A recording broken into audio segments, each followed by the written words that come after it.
Hello and welcome to Africa News. My name is Michael Odhiambo Odwor. And today on this occasion we have the pleasure to be with us here, the president of Basketball Africa League, that is Amadou Gallo Fall, who is going to take us through the success story behind the Basketball League in Africa and what are his ambitions for tomorrow's league.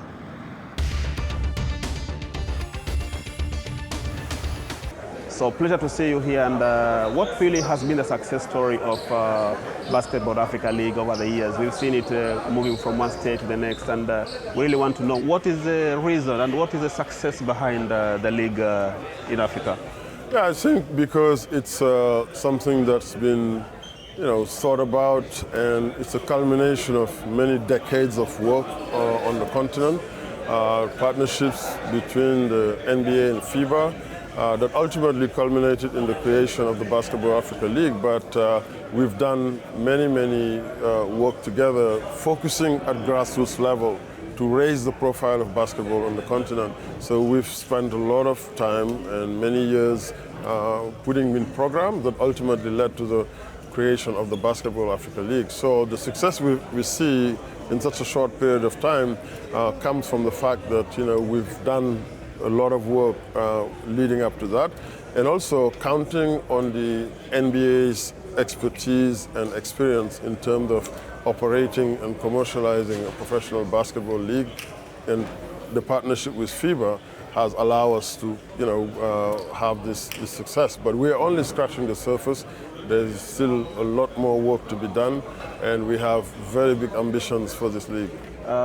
What's your long-term objective here with the BAL in Africa? And the way we've seen many leagues pick up, and sometimes they don't go on well. But what is your long-term objective with the BAL as the president of BAL in Africa? Well, first of all, the long-term objective is to make sure we cement this league as one of the best professional leagues in the world in years to come, and also for this league to be an economic growth engine for the continent that is going to create jobs, that is going to spur the development of infrastructure. We are going to see more infrastructures like that are world-class developed in other countries. We want to expand the footprint of the league. Right now we are a Champions League with 12 teams.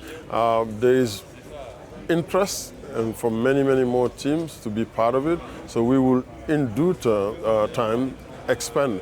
But we want to also continue to attract global partners like the Nikes and Wilson that are our foundational partners, Hennessy, but also we want to attract more strong African brands. We had a partnership this year in season 4 with MTN Rwanda. We want to expand that. We are talking to other big partners in the African landscape. Now let's talk about the players themselves. We've seen different players grow over time in the league. How can you describe their involvement? Is there something in for them? What have they really gained from this league? The players have an opportunity now to play in a fully professional environment on the continent. We have brand name players now that had a chance to be showcased in the league. The partnership we have, the link we made between the NBA Academy Africa through our Elevate program have also showcased elite prospects that are knocking on the door of the NBA that played in our league. So we are going to be that aspirational level on the continent where young players, when they start playing the game, they're going to dream about playing a club in their respective countries, ultimately for a chance to play in the Basketball Africa League. Those that are super talented will go to the NBA, and we want as many as possible to have that level of talent that will get them to the NBA. But again, it's a culmination of many decades of work, all the work at grassroots level, the players that have come through those different events. Now we've created a complete pathway where a young player can start playing the game in Africa, be identified, and get to the NBA Academy if they're talented enough, and have an opportunity to play professionally on the continent without necessarily having to leave. But we are not saying that nobody should leave, but we want to make sure that people have options while they are here on the continent. Thank you, and we appreciate and giving us time to be here on this platform. Thank you. Thank you very much for your interest. Appreciate it.